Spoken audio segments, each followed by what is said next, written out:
I know for me, there's been times where I've thought like, I don't know why I keep doing this. I don't want to be doing this, yet I keep doing it. Like, what's actually happening in those moments when it's like, I just don't feel like I'm in control?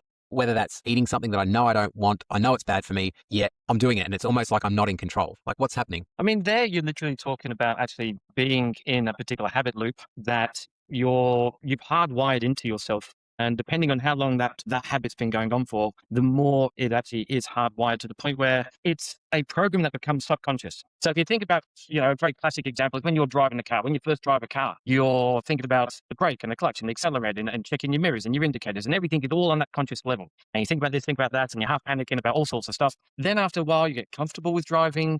You then get to the point where many of us have had this, where you literally driven home. You don't remember the drive until you're actually driving onto the driveway, and you think it's thinking to yourself like, "Oh shit, what just happened?" That's because that conscious thoughts about how to drive has moved into the autonomic nervous system, and it's actually your subconscious is driving, and your conscious mind is just keeping an eye out for anything that might be a hazard, which then switches you back into conscious mode so you get control. Same thing with a habit.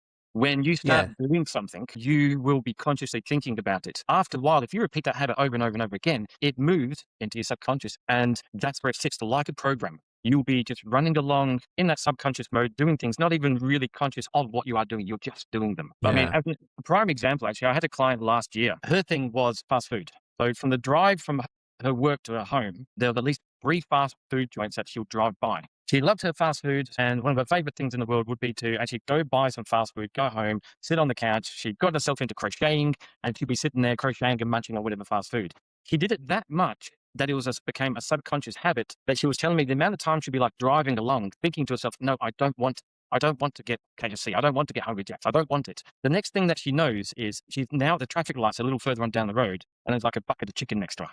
She switched from conscious into subconscious, went through the driveway, bought it, and then came back out into conscious mode and went, "Oh shit, that's not good." That's kind of what happens. You actually move into a subconscious role when you're doing this with the habits, and it's all comes down to what the trigger is.